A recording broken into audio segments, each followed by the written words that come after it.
i van mirar 10 milions de posts que tenien enllaços a notícies. Què han trobat? I això ja tenen 3 o 4 troballes molt interessants. Primera, aquesta avantatge que dèiem de la dreta a les xarxes no és cert. O sigui, hi ha tanta gent de dreta com d'esquerres enviant notícies i més o menys tenen un impacte similar. Per tant, és una cosa bastant repartida. Segona, una altra cosa que ja sabíem, l'efecte bombolla. Cap novetat. Coses més interessants.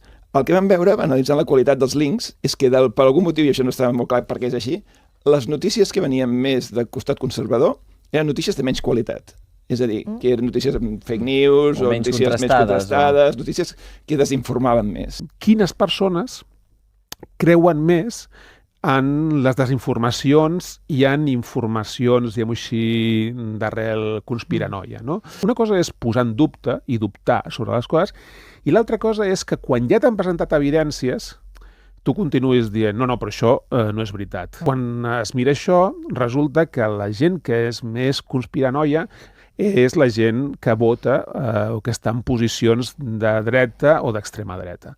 Si ho lliguem amb l'estudi que es presentaven és què és abans, l'ou o la gallina? És a dir, què és abans, els mitjans de comunicació d'aquestes orientacions que fan aquestes informacions i que això afecta les persones, o és que en aquest món aquestes idees circulen?